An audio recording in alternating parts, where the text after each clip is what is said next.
अस्सलाम वालेकुम, खुशामदीद, सुबह खैर तमाम देखने वालों को। प्रोग्राम है गुड मॉर्निंग कराची और मैं हूं आपका मेज़बान मोहम्मद यासर। नाज़रीन, प्रोग्राम में बात करते हैं अपने मुख्तलिफ मामलात पर, मसाइल के हवाले से गुफ्तगू होती है। और आजकल गुज़िश्ता चंद दिनों से मौज़ूए गुफ्तगू है जो बारिश के बाद की सूरत हाल है, उसके ऊपर प्रोग्राम में बात हो रही। इसके अलावा जो दीगर अवामी मसाइल हैं उसके ऊपर तफसीलन गुफ्तगू करने का मौका मिला और ये सिलसिला जारी है क्योंकि शिकायत मौसूल हो रही हैं, बहुत सारे पैगामात मौसूल हो रहे हैं। और मैं बार बार ये बात दोहराता हूँ कि लोग चाहते हैं कि अवामी मसाइल के हवाले से ख़ास तौर पर प्रोग्राम्स में गुफ्तगू की जाए। अब समाजी मसाइल हों, माशरती मसाइल हों या मौशी मसाइल हों, तमाम ही ऐसे मसाइल हैं जो हल तलब हैं जिसके ऊपर बात की जानी चाहिए।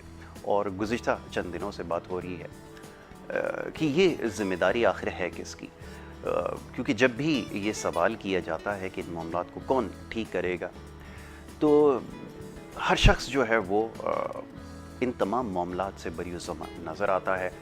जब ये सवाल किया जाता है कि आखिर ये किसकी ज़िम्मेदारी है, चाहे सूबाई हुकूमत हो या लोकल बॉडीज़ हो या कोई भी हुकूमत हो, वफाकी हुकूमत हो, तो हर शख्स अपनी जो ज़िम्मेदारी है वो दूसरे के ऊपर डाल देता है।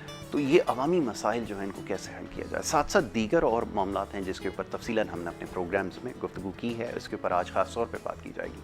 तालीमी मामलात हों या कोरोना वायरस की वजह से जो अब तक की सूरत हाल हो, इन तमाम मामलात पर गुफ्तगू हो चुकी है और कोशिश यही होती है कि इन्हीं मसाइल को मौजूए गुफ्तगू बनाया जाए। आज भी इस अहम मौजू के ऊपर ख़ास तौर पर जो तालीमी साल है इसके हवाले से बात करेंगे कि सिलसिला मज़ीद आगे कैसे बढ़ सकता है। जुलाई के अंदर गो के ये फ़ैसला किया गया कि स्कूल्स को खोल दिया जाएगा, लेकिन उसके बावजूद भी अभी तक की जो सूरत हाल है वो सबके सामने है। मानसून का बाकायदा आगाज़ हो चुका है पूरे पाकिस्तान में और बारिशों की वजह से जो सूरत हाल है वो अब एक वालदैन के लिए अब लम्हा फ़िक्रिया बन चुकी है कि कैसे बच्चों को स्कूल भेजा जाए। और फिर साथ साथ जो कोरोना वायरस पहले से ही एक बहुत बड़ी मुसीबत है जिससे हम सब नबरदाज़मा हैं, कैसे ये सिलसिला जो है वो आगे बढ़ेगा। इसी मामले पर आज भी प्रोग्राम में गुफ्तगू होगी। बड़े ख़ास मेहमान आज स्टूडियोज़ में तशरीफ़ फरमाएँ। हमारे जो मौजूद मेहमान हैं उनसे हमारा रहता है प्रोग्राम में गुफ्तगू होती है मुख्तलिफ़ मामलात के हवाले से। आज भी इन तमाम मामलात पर गुफ्तगू करेंगे क्योंकि मेहमान आज बड़े ख़ास हमारे साथ स्टूडियोज़ में तशरीफ़ फरमाए, मेरे बड़े करीबी दोस्त हैं और बड़े दिन के बाद आज प्रोग्राम में तशरीफ़ लाए हैं। बड़ा ज़बरदस्त तबसरा करते हैं, तज़किया करते हैं, लिखते हैं और सबसे ज़्यादा ज़रूरी होता है, मैं हमेशा एक बात जिसके ऊपर ज़ोर देता हूँ, ये कि सीधी और सच्ची बात, ये अगर हम सब करना शुरू हो जाएं तो यकीनन बहुत सारे मामलात हमारे दुरुस्त हो जाएं। तो आज भी हमारे जो मेहमान हैं, सबसे पहले मैं मौजूद मेहमान को खुशामदीद कहूँगा। सीनियर जर्नलिस्ट हैं, ब्रॉडकास्टर हैं, इसके अलावा और बहुत सारे शोबों में आप काम कर रहे हैं, समाजी शख्सियत भी हैं और माशाल्लाह बड़ा जो पोर्टफोलियो वो तवील है। मैं बात कर रहा हूँ जनाब हमीद भुट्टो साहब की, हमारे बड़े करीबी दोस्त हैं, उनको मैं आज सुबह के वक्त खुशामदीद, बहुत शुक्रिया हमीद भाई प्रोग्राम में हमें वक्त देने के लिए। दूसरे जो मेहमान शख्सियत हैं वो भी हमारे बड़े ख़ास हैं, आप उनकी गुफ्तगू सुनते हैं। तालीम के ख़ास तौर पे जो मामलात हैं उसके ऊपर बड़ी अच्छी गुफ्तगू उनसे रहती है। मसाइल को कैसे हल किया जाए इस हवाले से ख़ास तौर पे गुफ्तगू होती है। जनाब अख्तर आरई साहब हमारे साथ आज यहाँ पे मौजूद हैं। अख्तर आरई साहब माहिर तालीम हैं और उनसे आज हमारी गुफ्तगू होगी इन तमाम मामलात पर, ख़ास तौर पर जो सूरत हाल है इस हवाले से गुफ्तगू करेंगे। अख्तर भाई बहुत शुक्रिया, बड़ी नवाजिश प्रोग्राम में हमें वक्त देने के लिए। और गुफ्तगू का आगाज़ सबसे पहले जनाब हमीद भुट्टो साहब। हमीद भाई, अब मसला ये है कि मसाइल बहुत सारे हैं। एक तो पहले कोरोना वायरस की वजह से हम लोग बुरी तरह फंस चुके हैं इसके अंदर, एक के बाद एक लहर आ रही है, उससे नुकसानात हो रहे हैं, मईशत इससे आपकी बुरी तरह मुतासर हुई है और दीगर मामलात ज़िंदगी आपके सामने है वो भी इससे बुरी तरह मुतासर हुए। लेकिन सबसे ज़्यादा जिस चीज़ का नुकसान हुआ है वो तालीम का नुकसान हुआ है और मामलात अभी तक जो है वो संभलने का नाम नहीं ले रहा है। ये आखिर ज़िम्मेदारी है किसकी? सवाल तो ये है कि ये ज़िम्मेदारी है किसकी, क्योंकि यहाँ जिस शख्स से सवाल किया जाता है वो कहता है जी मेरे इख्तियार में कुछ नहीं है, ये जो नीचे लोग बैठे शायद उसकी ज़िम्मेदारी है। मामलात हल कैसे होंगे ये फरमाइए। यासर भाई, बड़ा अच्छा आपने सवाल किया है और माशाल्लाह अच्छा आप टॉपिक लेके आते हैं।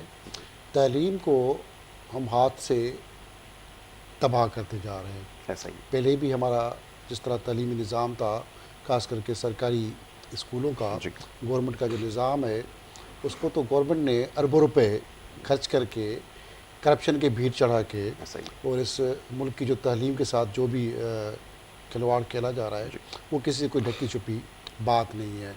रही हुई जिस तरह से तालीम हमारी थोड़ी सी आगे बढ़ी और हम आगे थोड़े बढ़ रहे थे, तो कोरोना के नाम पे मैं समझता हूँ कि एक नई माफिया हमारी हुकूमतें बन के उभरी हैं ऐसे कि वो हमें मज़ीद जहालत की तरफ धकेलती जा रही है कि हम पढ़े लिखे नहीं बने, और अगर पढ़े लिखे बनेंगे शऊर आएगा और हम बाशऊर पाकिस्तानी होंगे या सिंध के लोग होंगे, कराची के लोग होंगे, तो उनकी आंखें में आंखें डाल के जिस तरह हम बात करते हैं वो नहीं करेंगे।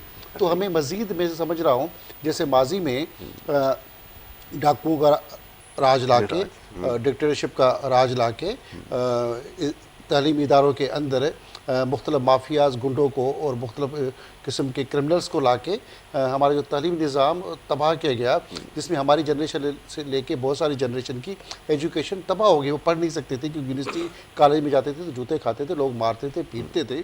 तो वो अजीब किस्म का, कभी आप किसी लसानियत की बुनियादों पे अंदर पॉलिटिकल लोगों की विंग्स बना के इस तरह गुंडागर्दी करके मुख्तलिफ निज़ाम हमारा तालीम का तबाह करते रहे। अभी मैं समझता हूँ कि 5-6 साल 2025 तक के ये कोरोना का खेल खेला जाएगा, ये कोई इतना जल्दी नहीं जाएगा, क्योंकि इन्होंने, गवर्नमेंट ने समझ लिया है, जैसे मेहमान नहीं आता हम उसकी इज्जत करते हैं, बड़ी तीबादारी करते हैं, आओ भगत करते हैं, इनके पास एक मेहमान हत्थे चढ़ गया है कोरोना के नाम पे। हमारी पाकिस्तान की हुकूमत हो चाहे सिंध की हुकूमत हो, ये अगर हमारा वज़ीर आला दौरे करने अमेरिका जाए, घूमे फिरे, याशी कर ले, उस वक्त कोई कोरोना नहीं है, वापस आता है उसी दिन आके यहाँ पे इस्लामाबाद और सब जगह रब्ता करके कहता है जी तालीमी इदारे बंद कर दो, होटल बंद कर दो, ये बंद कर दो। अपने दौरे क्यों नहीं बंद करते, अपनी करप्शन क्यों नहीं बंद करते, अपनी ऐशी बंद नहीं करनी। गरीब आवाम का, इस मुल्क का जो लोग काम करना चाहते हैं, जो मिडिल क्लास है, वो कुछ करके आगे बढ़ना चाहता है, अपनी तालीम से वाबस्ता होकर या कुछ पढ़ लिख के कुछ करना चाहता है, तो वो काम हमने नहीं करने देना, कोई अच्छा काम नहीं करने देना, सिर्फ उनकी हमने जे करें। अगर यहाँ पे प्राइवेट स्कूल, जैसे अख्तर भाई हमारे बाकी लोग बैठे हुए, वो स्कूल चला के अपनी मेहनत करके कुछ करना चाहते हैं, तो उनके कारोबार को जी लात मार के बंद कर देना है, उनको माशी कत्ल करना है। अगर वो कर भी रहे हैं तो उसके लिए कोई सब्सिडी, कोई प्लान उनके पास नहीं, सब्सिडी से भी कुछ नहीं होगा। बेसिकली हमारी जब तालीम ही बंद हो जाएगी, लोगों को अरबों रुपये हम सब्सिडी भी दे दें, मगर जब तालीम नहीं होगी, चीज़ें नहीं होगी, तो हम जाहिल बन के क्या करेंगे। और ये चाहते हैं कि हम पाकिस्तान के अंदर लोगों को जाहिल करके जाहलियत का फिर एक तरफ रास्ता खोलते जा रहे हैं। वो बिल्कुल ठीक है, और बिल्कुल ठीक निशानदेही की है हमीद भाई कि ये अगर इनकी तरजीहात में शामिल नहीं होगा और जिस तरह के ये फैसले ले रहे हैं, तो उसके नुकसानात जो है वो सामने आएंगे, वो नज़र आ रहे हैं।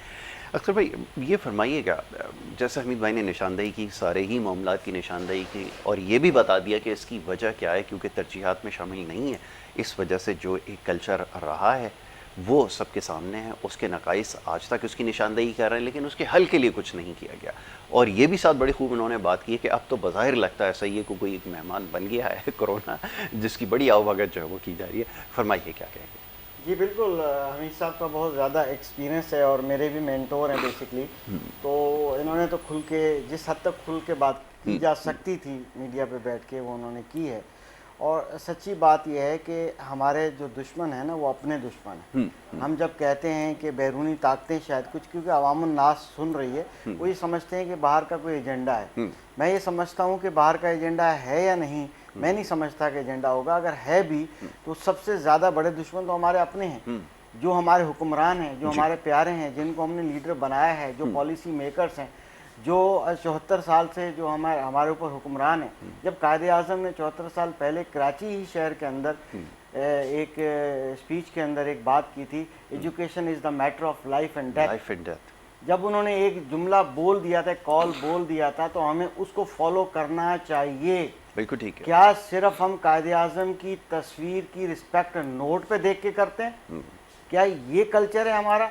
बिल्कुल। इसके अलावा कायदे आज़म की सेइंग्स या उनकी जो भी तालीमात थी या जो हमें उन्होंने गाइडलाइन दी थी, क्या वो गाइडलाइन किसी काम की नहीं है? जब लाइफ एंड डेथ की बात कर दी तो व्हाट डज दैट मीन? उसका मतलब ही है कि हमें सबसे सर फहरिस्त रखनी है तो एजुकेशन रखनी है। पाकिस्तान के लिए इंतहाई ज़रूरी है। अब हम कर क्या रहे हैं, हम हमारे बच्चों को क्या कर रहे हैं? पिछले, जैसे कि भुट्टो साहब ने बड़ी अच्छी बात की कि एक ज़माने में कॉलेजेस के अंदर ये सब चीज़ पॉलिटिक्स लेकर आ गए, सारी चीज़ें अपनी नर्सरीज तो बना ली इन्होंने, अपने कारकुन और मरने वाले और जान देने वाले कारकुन तो डेवलप कर लिए।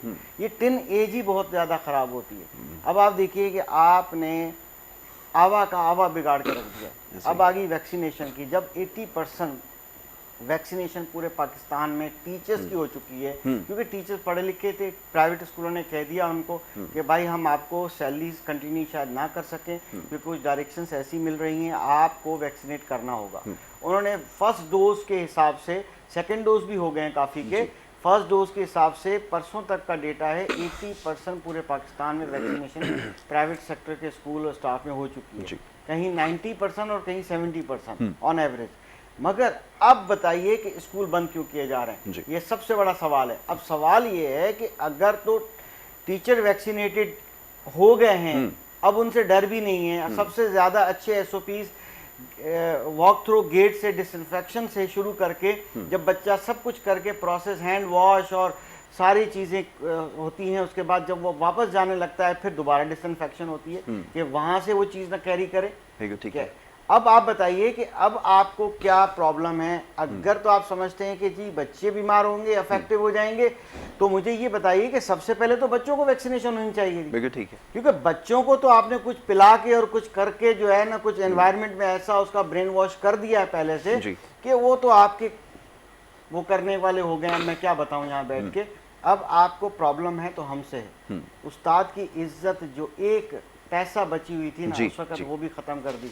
जब आप रिस्पेक्ट ख़त्म कर देंगे, आपको तालीम देने वाला, मैं तो कायदे आज़म से बात शुरू की, जब उनकी एक बैठ के उस स्पीच जो 47 में हुई थी, जब पाकिस्तान वजूद में आया था, उस वक़्त उन्होंने बात ये कह दी, तो इसके बाद मेरे हिसाब से अगर मुहिब्बुल वतन पाकिस्तानी हैं तो शायद फिर लोग समझते हैं कायदे आज़म की तस्वीर को सलाम करना या उसको चूमना, और वो कहाँ छपी हुई होती है तस्वीर, उसको चूमते हैं वो। बिल्कुल ठीक है। खुदा के लिए होश के नाखून लें। हमें कहाँ आपने लेकिन जो भी तालीमी इदारे खोलने के लिए आए ना, ये आईनी हक है हर सिटीजन का। बिल्कुल ठीक है। यानी हर 16 साल तक के सिटीजन का आईनी हक है।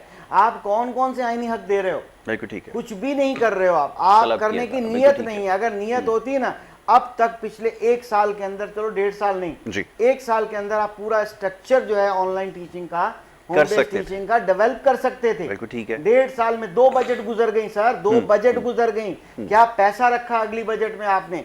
आप बात करते हैं कि आप बड़े सिंसियर हैं, आप अवाम को चरिया और बेवकूफ़ बनाते हैं। अवाम इतनी बेवकूफ़ नहीं है। अब आपकी तारीख ही मतलब हो गया है कि अब वो अंधेरों में धकेल दिया आपने। बिल्कुल ठीक है, और ऐसा होना नहीं चाहिए। और ये आखिरी बात मैं ये कह दूं कि खुदारा अभी ईद की, क्योंकि अभी all Pakistan private school federation और जो हमारी सिंध की 24 एसोसिएशंस की ग्रैंड अलायंस बनी है, उसने ये फैसला कर लिया है कि अगर यानी कि उनके सर फैसले में सबसे बड़ी बात सर बता दूं कि फेडरेशन के साथ पेरेंट्स बहुत शामिल हैं। अब पेरेंट्स ने हमें परेशान करके रख दिया है कि हमें बात ही समझ में नहीं आ रही कि तरजीहात क्या हुकूमत चाहती क्या है। अब वो चाहते हैं कि ईद के बाद स्कूल दोबारा खोलें, और हम पे प्रेशर है कि 26 और 27 तारीख से आप स्कूल दोबारा खोलिए, SOPs कायम कीजिए। बेशक 2 दिन बच्चों को स्कूल में बुलाइए और एक उस कोने में बच्चा बिठाएं, एक उस कोने में बिठाएं। 6 फुट क्या, आप 8 फुट पे बिठाएं बच्चा, मगर हमारा फेस टू फेस के अलावा बच्चा नहीं पढ़ सकता।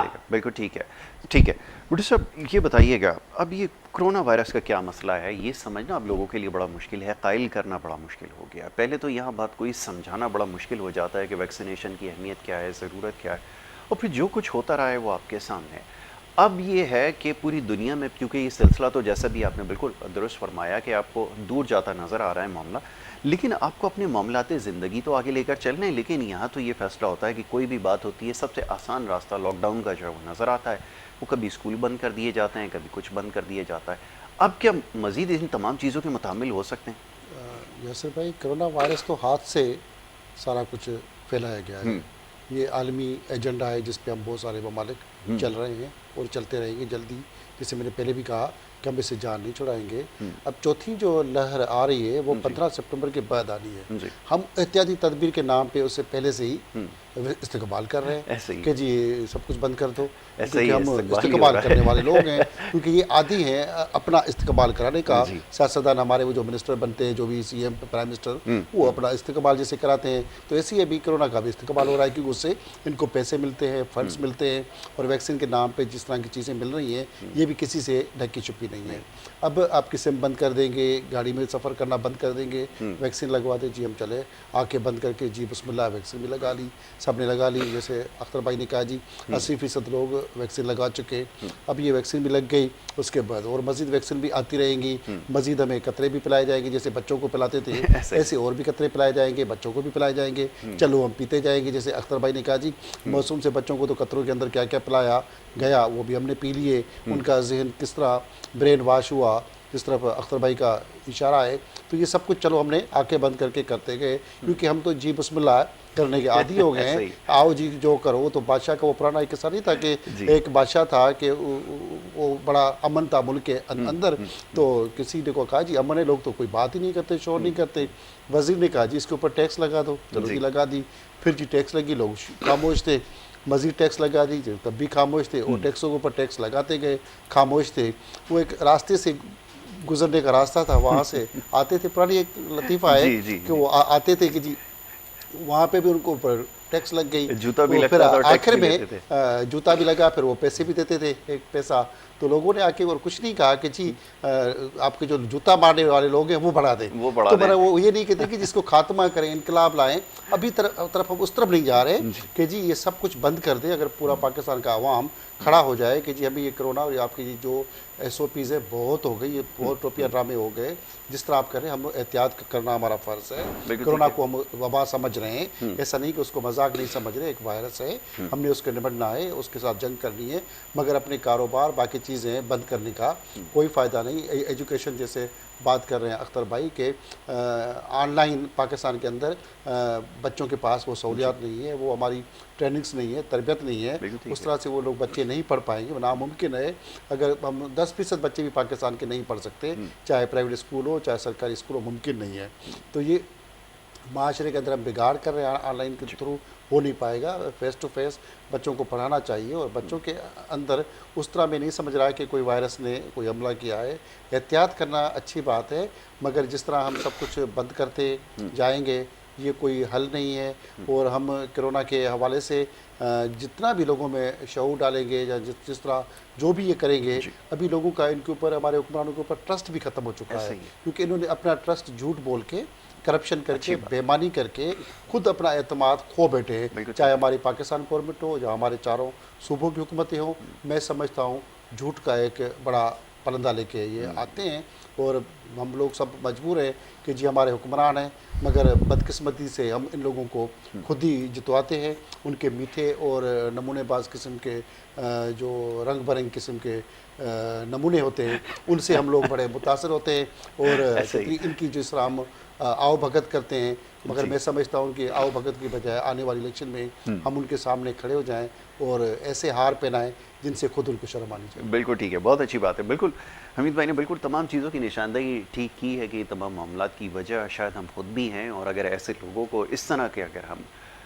मुंतखब करवा कर ऐवानों में पहुँचाते रहेंगे तो फिर जो पॉलिसी मेकिंग होगी वो कुछ इसी तरह की होगी। ये बड़े हसास मामलात और मौज़ूआत हैं, ख़ासतौर पे जो सेहत और तालीम का जो एक मसला है। अभी जैसे हमारे मोअज़्ज़ज़ मेहमान इस हवाले से गुफ्तगू कर रहे थे कि तरजीहात में आपके क्या शामिल है, सबसे पहले इसको समझने की ज़रूरत है, और अगर इसी तरह के आगे फ़ैसले लिए जाते रहे और ये कोरोना के नाम पे सब कुछ होता रहा तो फिर इसके बड़े संगीन नताइज जो हैं वो मुरतब होंगे। एक छोटी सी ब्रेक हमें यहाँ पर लेनी होगी, और ब्रेक के बाद जब वापस आएंगे तो इस गुफ्तगू के सिलसिले को मज़ीद आगे बढ़ाएंगे। आप देखते रहिए प्रोग्राम गुड मॉर्निंग कराची।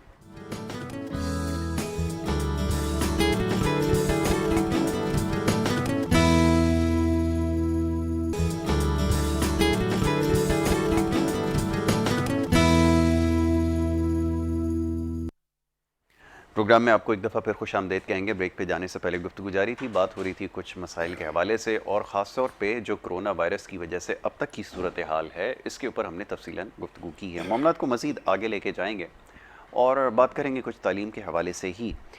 अब सवाल ये पैदा होता है कि ये अगर सिलसिला क्योंकि जो जल्द ख़त्म होता नज़र नहीं आ रहा, इसके लिए क्या इक़दामात अब करने की ज़रूरत है।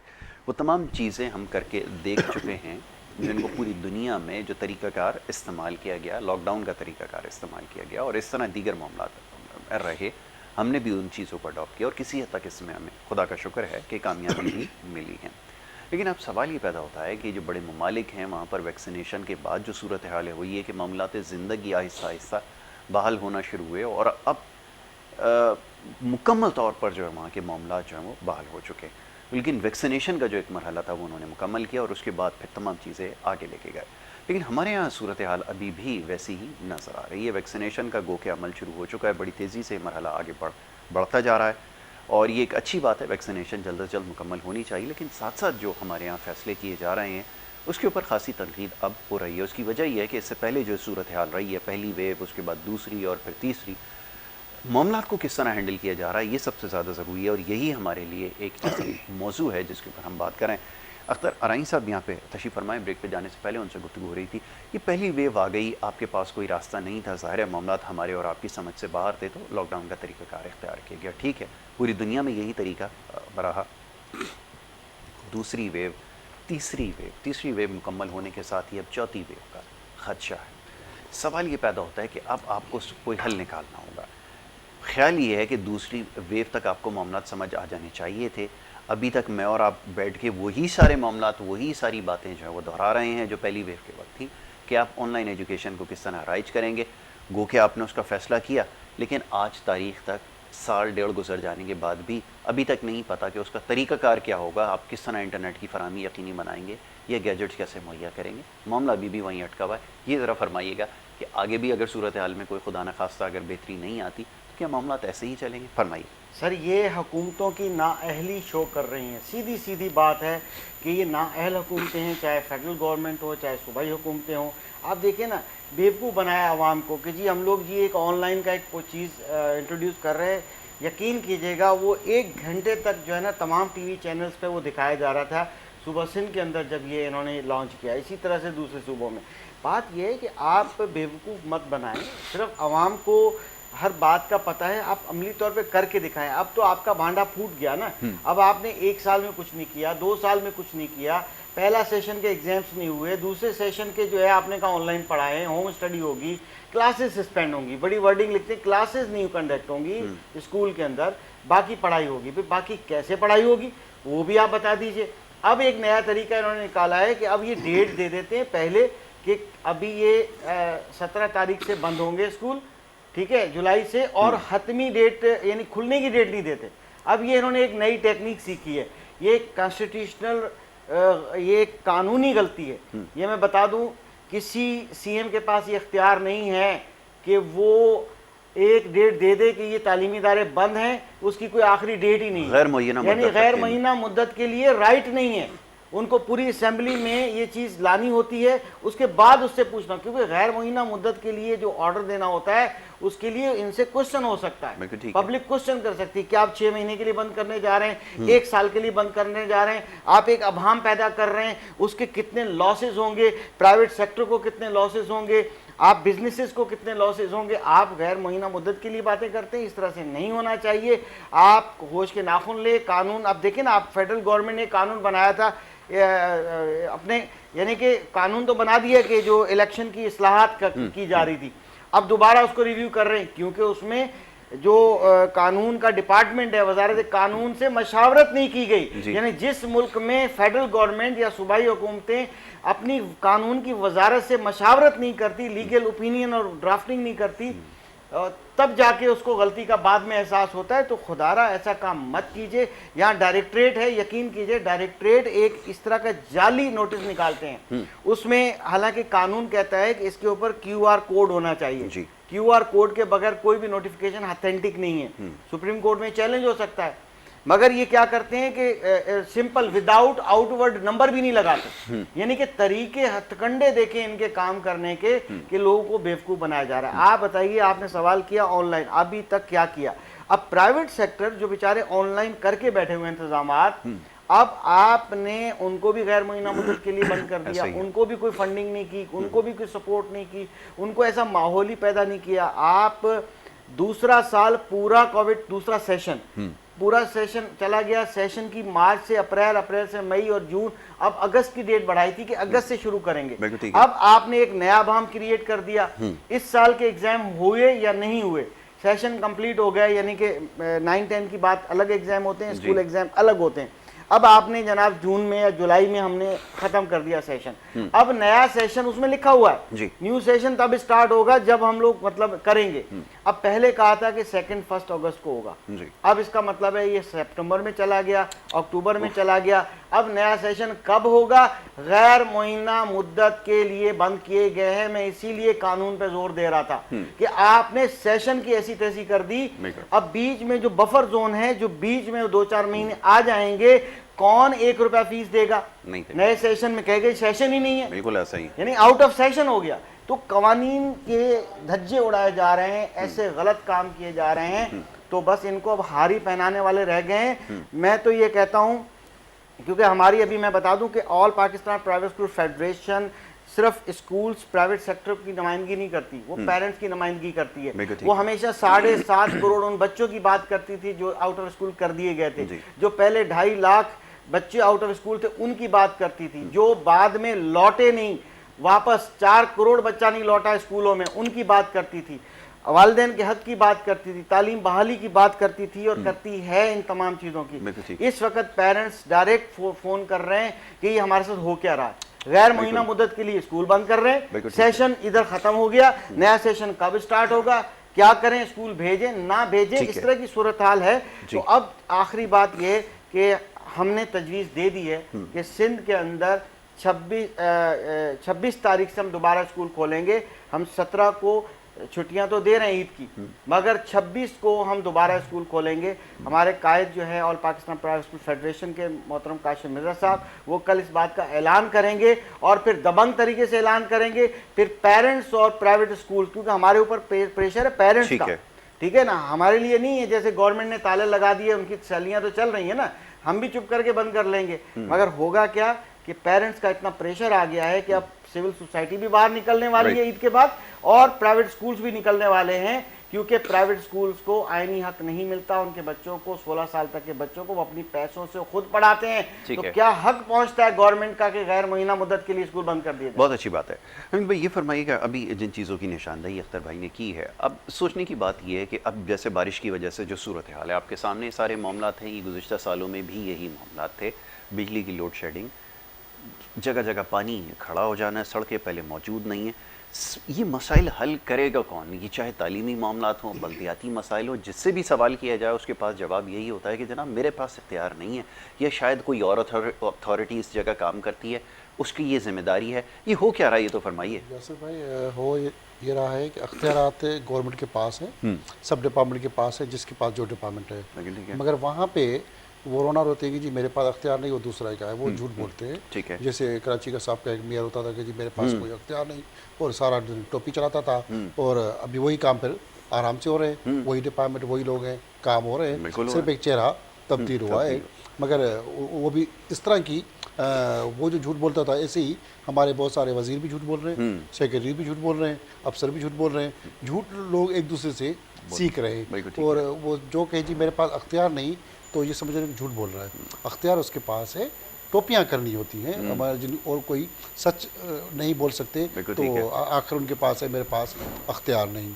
जब अख्तियार नहीं तो भैया बैठे क्यों, निकलो, घर जाओ, कुर्सी खाली करो, वो भी नहीं करनी। जिस सीट पे वो कोई अफसर लगता है तो बड़ी सिफारिशें करके आता है, कोई मिनिस्टर भी लगता है यहाँ पे पाकिस्तान में तो बड़े सिफारिशें करा के पैसे दे के तब जाके मिनिस्टर लगता है। इस पाकिस्तान के अंदर मैं नहीं समझता है कि कोई सीएम से लेके गवर्नर तक या कोई मिनिस्टर बगैर पैसों पे लगता है। यहाँ से तो एसएचओ से लेके सीएम तक सब पैसे देके तब जाके पोस्टिंग कराते हैं। ये पोस्टिंग होती है, ये माजी में होता था कि जी ये कोई रियल लोग होते हैं, जब वो पैसे देते हैं तो वो कहाँ से निकालेंगे।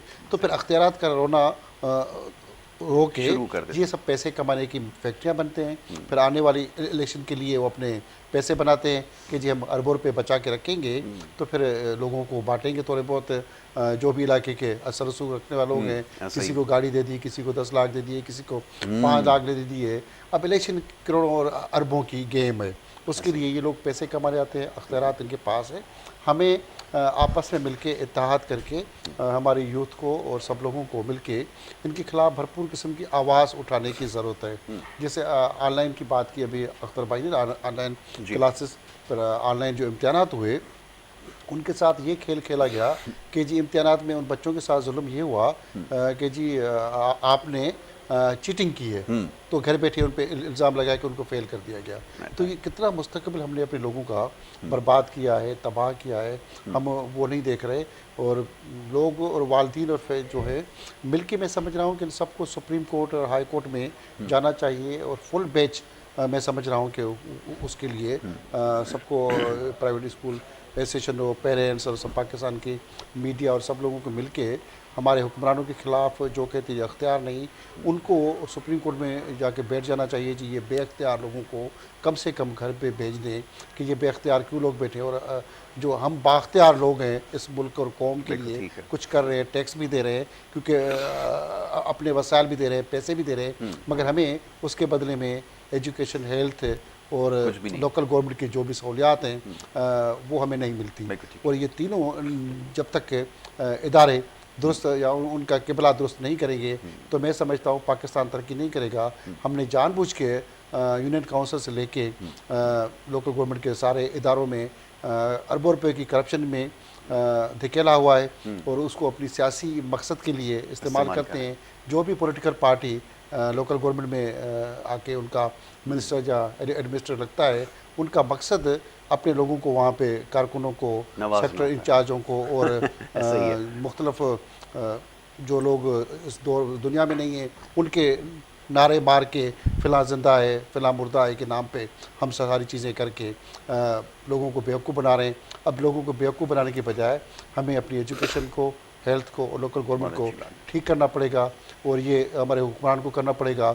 अगर ये नहीं करते तो हमें हमारे बिजनेसमैनों को थोड़ी सी गैरत खा के कम से कम उनको जितनी ये टैक्स देते हैं वो बंद करके उनको भी कोर्ट में जाना चाहिए। और आने वाले वक्त में मैं समझता हूँ कि जितने भी हमारे पाकिस्तान के बिजनेसमैन हैं वो पैसा भी देते हैं और हमारे जो तालीमदान हैं वो भी इस मुल्क के लिए लोगों में शऊर देते हैं। उनको अभी पॉलिटिकल पार्टियों के साथ फाइट करनी चाहिए कि जी अब अख्तियार हमें दे दें, हमें जो तालीम से वाबस्ता लोग हैं हमें दे दें कि हम इस मुल्क को ठीक करके दे देंगे। बाकी मैं नहीं समझता जितने भी हमारे नया पाकिस्तान बनाने वाले, पुराना पाकिस्तान बनाने वाले, वो जिंदा वो मुर्दा, वो लाशें फेंक दो, वो बोरियों में लाशें डाल दो, ये सब अब बहुत हो गया। मज़हब के नाम पे, वो ठेकेदारी के नाम पे, फ़िरक़ों के नाम पे, ये बहुत हो गया।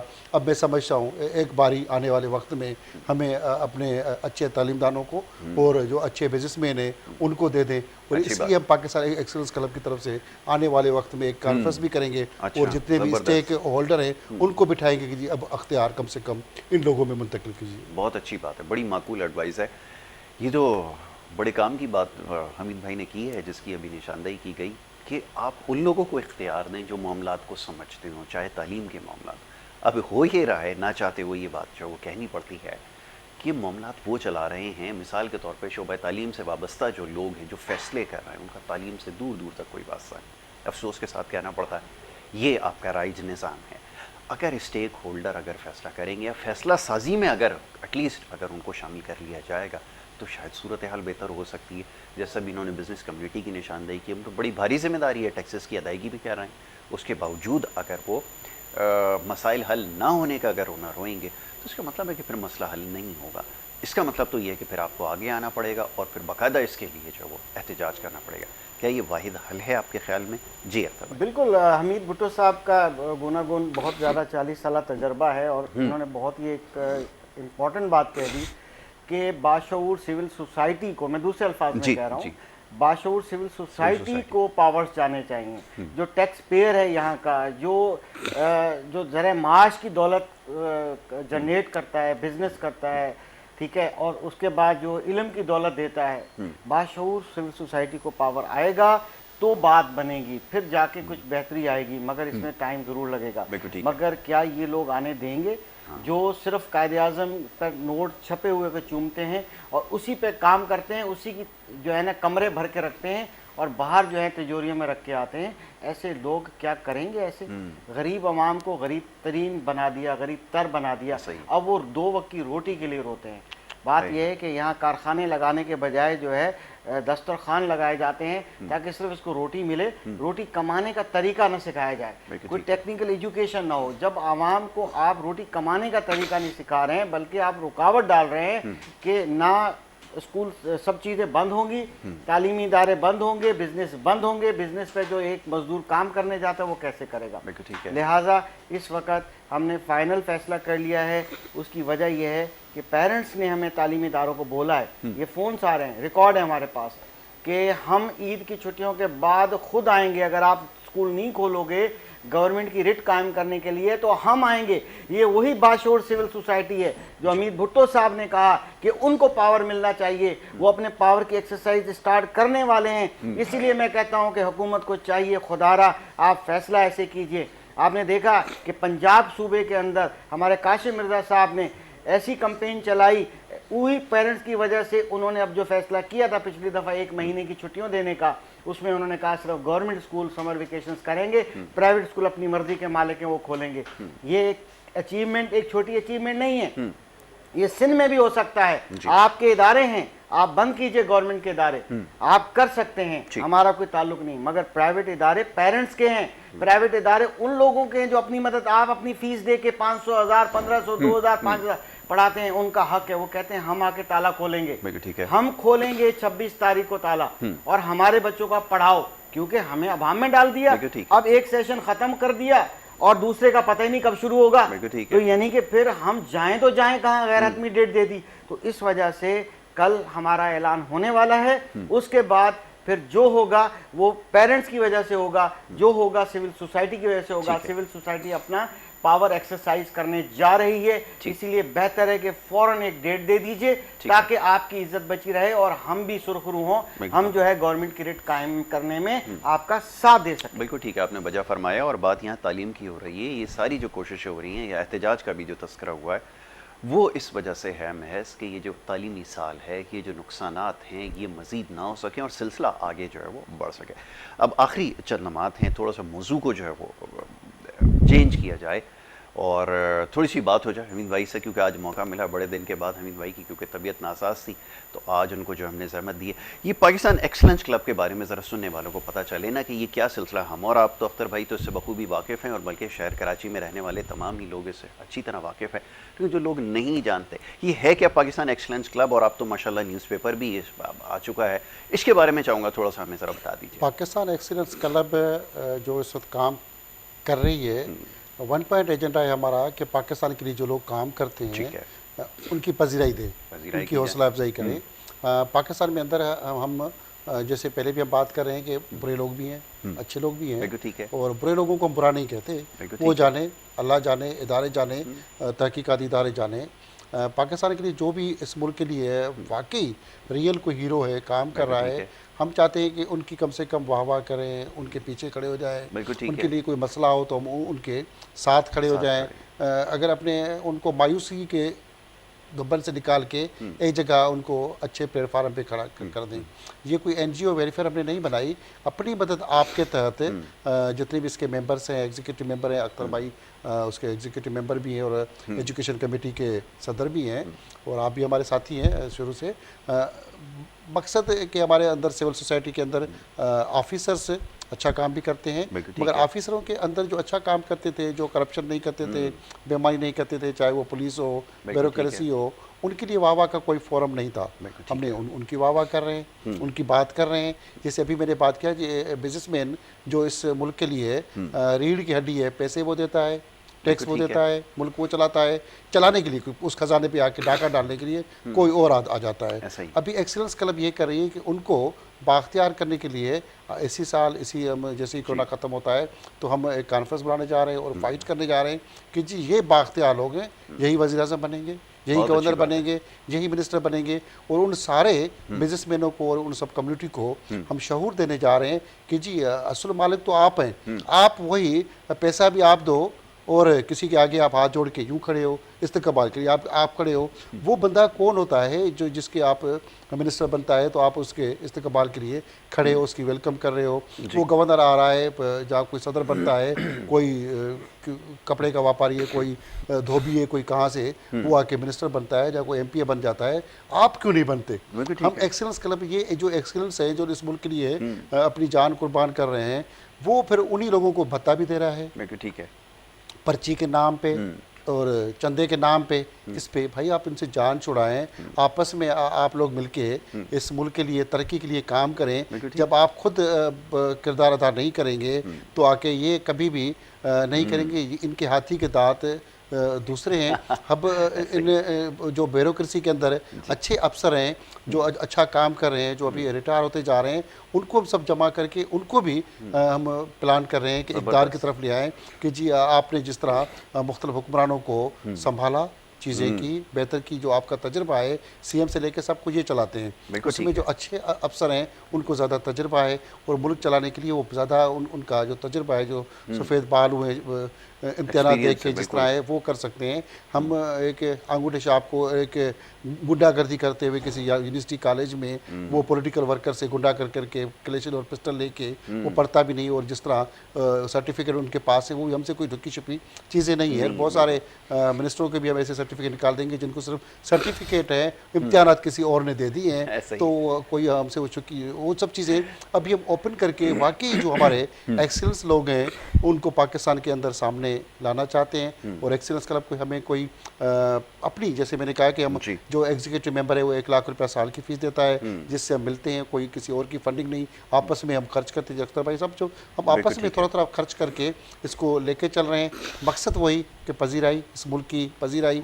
अब देखिए दुनिया तब्दील होती जा रही है। अभी एक हालिया में मिसाल दूँ तो एक मुल्क के अंदर एक उस्ताद था, टीचर था, जो एक स्कूल चलाता था, वो सदर बन गया, किसी पार्टी का लीडर नहीं था, किसी भी का वो नहीं था, तो लोगों ने उसको वोट दिया, सदर बना दिया, ताकि बाकी पार्टियां अब उसको सपोर्ट करने लगी हैं। तो लोगों में भी शऊर आता जा रहा है, और जब लोगों के अंदर इस तरह का बिजनेसमैन खड़ा होगा, तालीमदान खड़ा होगा, अच्छा समाजी वर्कर खड़ा होगा, अच्छा खिलाड़ी खड़ा होगा, अच्छा मीडिया पर्सन खड़ा होगा, अच्छा कोई एंकर खड़ा होगा आगे, तो यकीनन लोगों में शऊर आएगा कि चलो एक बार इनको मौका दे। और मैं समझता हूँ कि ये सब समाज के ऐसे लोग हैं जिनमें कम से कम दर्द है।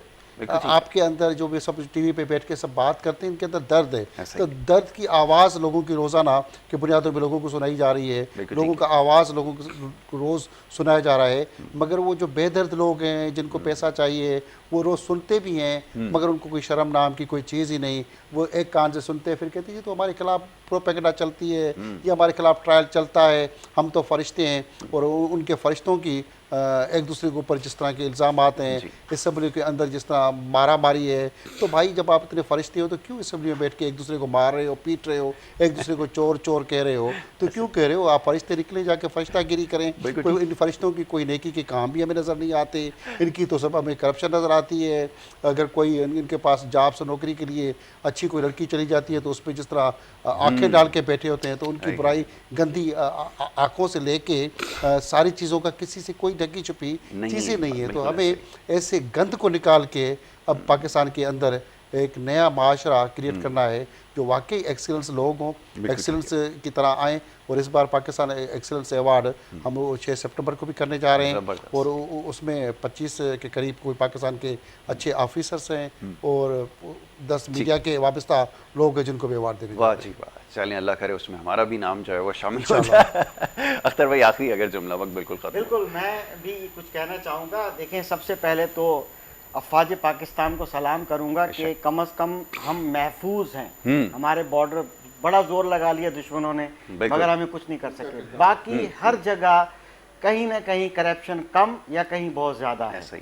अब पाकिस्तान एक्सीलेंट क्लब की जो काविश, जिससे मैं बहुत ज़्यादा इंस्पायर हुआ और भुट्टो साहब के साथ मैंने इनकी टीम का हिस्सा बना, कि ये चाहते हैं कि एक फ्यूचर का थिंक टैंक बन जाए। ये ऐसा एक प्लेटफॉर्म बना दिया कि जो किसी की पजीराई, यानी कि जिनको शाबाश नहीं मिलती, वो गवर्नमेंट के अंदर भी लोग हैं, बिल्कुल ठीक है, वो बिजनेसमैन भी हैं, उनको शाबाश नहीं मिलती, क्योंकि वो पैसा ज़्यादा नहीं कमाते, शायद देते नहीं है कमा के, तो इन्होंने ये एक सिस्टम शुरू किया कि इनकी हौसला अफजाई की जाए और फिर ये धीरे धीरे हमारे मेंबर बनते जाएं, और भी अगर कोई टेक्नोक्रेट्स और बड़े अच्छे ओहदों से इवन रिटायर्ड लोग, एक वक्त आने वाला है बिल्कुल अनकरीब कि ये थिंक टैंक बन जाएगा बहुत बड़ा पाकिस्तान का, और इसके अंदर बड़े जीनियस लोग होंगे जिनको भुट्टो साहब ने अप्रिशिएट किया है, और इंशाल्लाह ताला यही आगे की मुल्क की बागडोर जो है संभालेंगे इंशाल्लाह। ठीक है अमित भाई, thank you so very much, बहुत शुक्रिया आपका, आपने प्रोग्राम में हमें वक्त दिया, बड़ी अच्छी गुफ्तगू आपके साथ रही, बहुत कुछ सीखने का मौका मिला। अख्तर भाई आपका बहुत शुक्रिया, आप प्रोग्राम में तशरीफ़ लाते हैं, बहुत कुछ सीखने का मौका मिलता है, तालीम के हवाले से ख़ास तौर पे बात करने का मौका मिलता है, मसाइल को कैसे हल किया जाए। बहरहाल जी, ये हमारी गुफ्तगू रही और ये पहला हमारा सेगमेंट था। अब दूसरे सेगमेंट की तरफ हमें बढ़ना होगा, लेकिन उससे पहले हमें एक छोटी सी ब्रेक लेनी होगी। ब्रेक के बाद वापस आएंगे, आप देखते रहिए प्रोग्राम गुड मॉर्निंग कराची।